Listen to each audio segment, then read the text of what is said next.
En el nombre del Padre, del Hijo y del Espíritu Santo. Amén.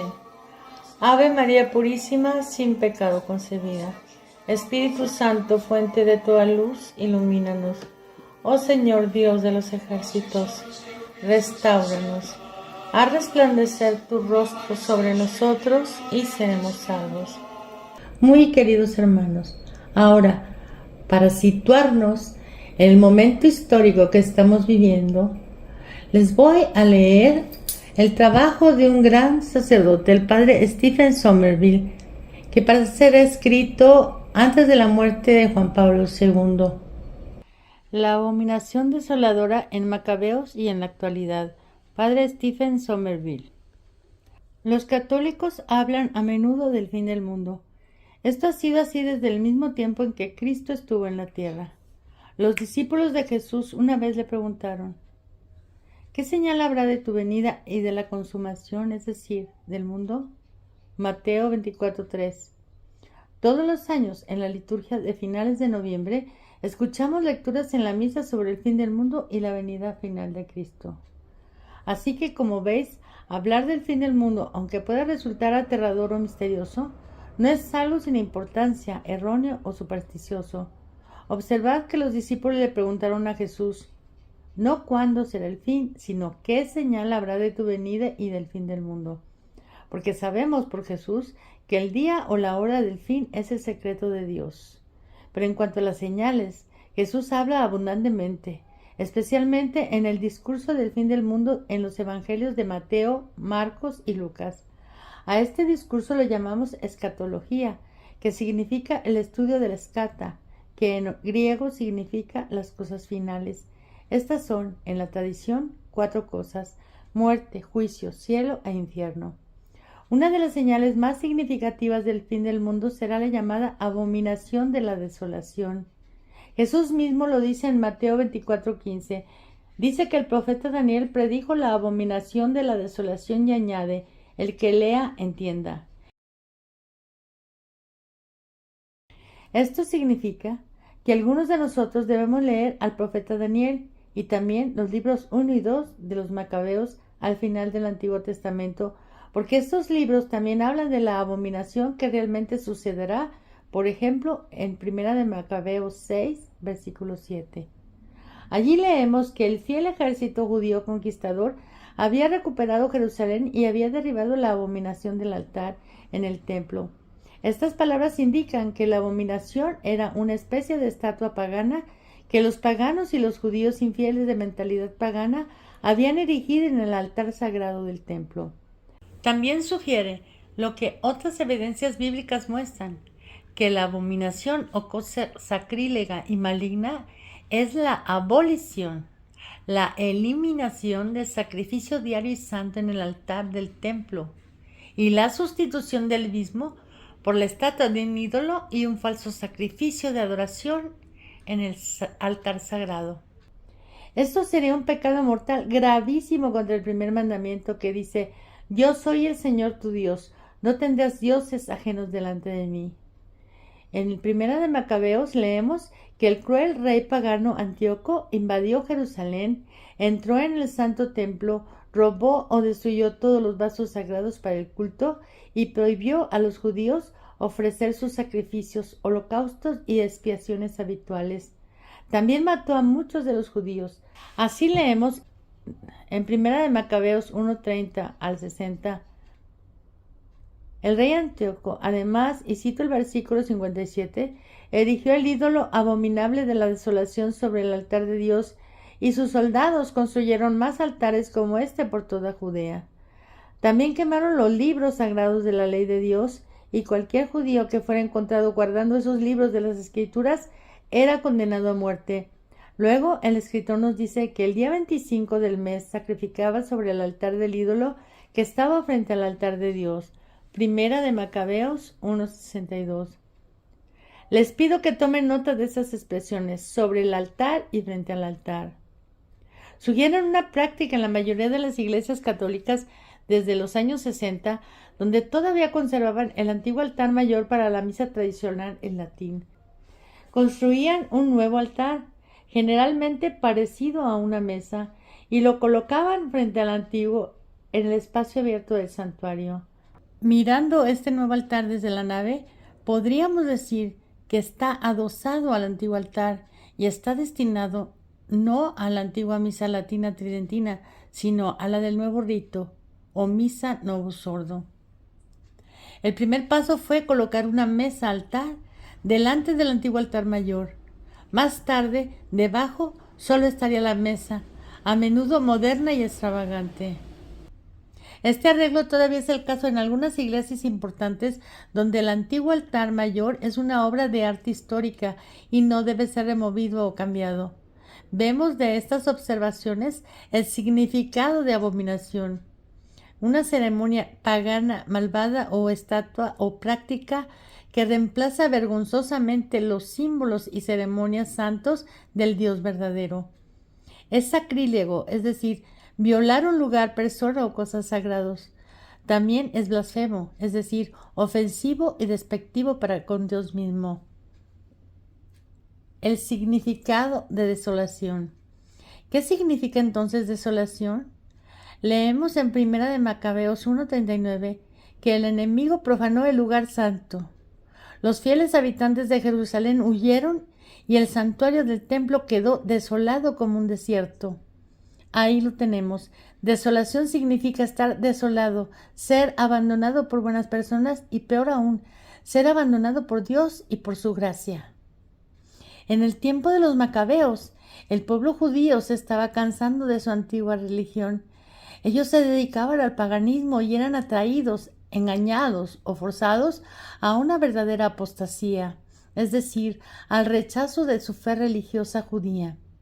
Se convirtieron en idólatras, es decir, adoradores de ídolos o dioses falsos. Espero que mi lector esté prestando atención pacientemente a todo lo que digo, a todos estos detalles quizá tediosos. ¿Por qué prestar atención? Porque desastres y tentaciones similares a las que afligieron a los judíos en el siglo II a.C. también podrían afligirnos a nosotros, los cristianos, en un periodo posterior. ¿Están afectando estos males de apostasía y sacrilegio al mundo católico de hoy? Lo que les cuento de la Jerusalén del siglo II a.C. les hace pensar en el catolicismo de fines del siglo XX. ¿Estamos los católicos bajo una severa presión política y cultural popular para abandonar los buenos hábitos católicos tradicionales de los años 50 bajo el Papa Pío XII? Ya no tenemos memoria de ellos, creo yo. Toda esta charla y promoción del ecumenismo nos está haciendo diluir nuestra firmeza católica. ¿Vemos con benignidad las religiones paganas falsas y diabólicas? ¿Nos reímos del islamismo o besamos el Corán, que es tan ambivalente y a menudo cruel con los cristianos? ¿Apoyamos el judaísmo que se niega obstinadamente, incluso después de 2000 años de santa evidencia cristiana, a reconocer a Jesús como Mesías? ¿Alentamos a los líderes judíos que siguen sugiriendo el epíteto de antisemita contra los cristianos? ¿Acaso los judíos hacen esto para distraer la atención pública de su propia postura, que puede ser verdaderamente anticristiana? También debemos mencionar a los líderes y portavoces seculares, que se esfuerzan por prohibir toda conversación sobre Dios en la escena pública. Se burlan de la verdad religiosa como algo subjetivo e irrelevante en los asuntos públicos de los pueblos. Se ríen en privado de las conversaciones sobre el cielo y el infierno y la vida después de la muerte. Todas estas presiones políticas y planes presentes en el mundo que nos rodea son una plausible corrupción y corrosión para nuestra fe católica. Es probable que nosotros, y especialmente nuestros hijos, caigamos en varios pecados debido a esto e incluso a la apostasía total. Bueno, un gran número de judíos en la época de los macabeos estaban haciendo exactamente eso. Descartaron las leyes de Dios, adoptaron la idolatría y el sacrilegio en el frenesí entonces vigente del ecumenismo hacia las formas paganas. Estaban ayudando e instigando la abominación de la desolación en medio de ellos, aunque posiblemente sin darse cuenta. Pero había sido predicha por el profeta Daniel alrededor del 580 a.C. Vimos que Jesús le da crédito a Daniel por esa profecía. Pero Jesús también muestra que habrá otra abominación desoladora en los últimos tiempos del mundo. También puede haber habido abominaciones parciales en la historia pasada de la Iglesia, como la grave herejía arriana en el siglo IV o la revuelta protestante del siglo XVI. Algunos eruditos piensan que los judíos tuvieron una segunda abominación desoladora en la época de la revuelta del 66 al 73 después de Cristo. Esto no está registrado en las Escrituras, pero la abominación del fin de los tiempos sí está predicha en las Escrituras por el mismo Jesucristo y por San Pablo. Una cosa que San Pablo nos dice es que los desastres y castigos del Antiguo Testamento sobre los antiguos israelitas o judíos fueron una señal y una lección no solo para ellos, sino también para nosotros los católicos de esta nueva y presente era. Él escribe a los cristianos de Corinto sobre los pecados y sufrimientos de los israelitas en su paso por el Mar Rojo y el desierto del Sinaí hacia la tierra prometida, y añade este comentario para nosotros. Estas cosas maravillosas y penosas sucedieron a los israelitas en figura para nosotros, para que no codiciemos cosas malas como ellos codiciaron. Todas estas cosas les acontecieron en representación y están escritas para corrección nuestra, para quienes ha alcanzado el fin de los siglos, es decir, los últimos tiempos. Así que el que piense estar firme, mire que no caiga. Huya del culto a los ídolos. 1 Corintios 10, 6, 14. Cumplimiento de la abominación desoladora en nuestros tiempos. El punto que debemos recordar es la correlación real entre el Antiguo y Nuevo Testamento en las acciones salvadoras de Dios. Un escritor lo dice así: Cristo está diciendo que busquemos un cumplimiento oculto o una réplica de la abominación desoladora del Antiguo Testamento en estos tiempos del Nuevo Testamento. La abominación del fin de los tiempos no será una réplica exacta de la anterior en todos los aspectos, pero se parecerá tanto a la anterior que será reconocible para aquellos que estén mirando con los ojos de la fe. Hay un punto de semejanza particular entre la abominación de los macabeos y un fenómeno similar en nuestro tiempo. Lo subrayé antes. Se trata de la colocación de un nuevo altar sobre el antiguo altar de Dios o santuario y su colocación en contra del altar antiguo. Esta era una práctica común entre nosotros los católicos en los años 70 y 80. Desde entonces el altar antiguo ha sido demolido o eliminado en la gran mayoría de las iglesias. Ustedes saben ahora que algunos teólogos sostienen que el ritual novus sordo de la misa es claramente inválido, o bien puede serlo, debido a los cambios en las palabras de consagración del cáliz, y no solamente cambiaron el muchos por todos, sino que eliminaron palabras centrales, misterio de fe, todas ellas requeridas para la transubstanciación. Otras razones para preocuparse son la dilución de las oraciones colectas, la eliminación de docenas de signos de reverencia al cuerpo y sangre sacramentales de Cristo víctima, la casi abolición del canon romano con su rica y enfática doctrina de sacrificio, la pérdida de la mayoría de las oraciones del ofertorio, el destierro del canto gregoriano y la orientación del sacerdote hacia el pueblo y de espaldas a Dios. Una liturgia tan disminuida y destripada bien podría indicar una abominación incitada por algún demonio enviado para desorientar el comité de la Reforma. Santa Brígida de Suecia, que vivió hasta 1373 y fundó las Hermanas Brigidinas, era famosa por sus mensajes y las profecías celestiales. Ella predijo con estas palabras: en el año 1980 los malvados prevalecerán, profanarán sacrílegamente las iglesias, erigiendo en ellas altares a los ídolos y al anticristo, a quienes adorarán e intentarán obligar a otros a hacer lo mismo. Santa Brígida dice que esto ocurrirá en 1980. Ahora bien, fue el 1 de diciembre de 1974 cuando el Papa Pablo VI hizo obligatoria la misa del lobo sordo en su forma final. Pero Jesús probablemente nació en el año 6 a.C., según los mejores cálculos. Esto haría que 1974 se convirtiera en 1980. Santa Brígida parece haber estado en lo cierto.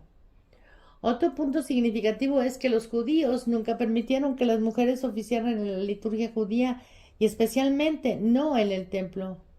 La excepción es la abominación del siglo II a.C., cuando, como escribe un importante comentarista católico sobre 2 de Macabeos 6:4, entonces estaban por todas partes sobre el altar, tal como están hoy en la mayoría de las parroquias progresistas del Lobo Sordo.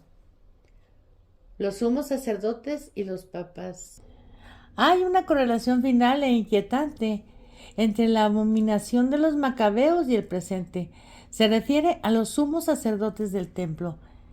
El último sumo sacerdote válido en el momento de la apostasía fue Onías III. Sería nuestro Pío XII. Su hermano Jasón lo sucedió de manera inválida mediante fraude y soborno. Fue Jasón quien inició la política del sincretismo, es decir, la unión de las religiones judía y gentil. Hoy lo llamamos ecumenismo. Un comentario católico dice que Jasón era conocido como el rey Juan y que usaba un sombrero de ala ancha. El libro segundo de los Macabeos dice que Jasón era un miserable impío y no un sacerdote. Estos puntos reflejan de manera sorprendente al sumo sacerdote católico sucesor del Papa Pío XII, es decir, al Papa Juan XXIII. El siguiente sumo sacerdote judío fue Menelao, también en el trono mediante fraude. 2 de Macabeos 4, del 23 al 25. Menelao introduce los nuevos sacrificios obligatorios y bajo su mando los judíos estaban obligados a sacrificar a los ídolos. En esto se parece al siguiente papa, Pablo VI, que introdujo la nueva misa obligatoria. El siguiente sumo sacerdote es Lisímaco, también hermano de Menelao y partícipe de muchos sacrilegios, siendo finalmente asesinado el sacrílego junto al tesoro por sus enemigos. Se dice que el siguiente papa, Juan Pablo I, también fue asesinado, pero en secreto, debido a los tratos financieros del Vaticano.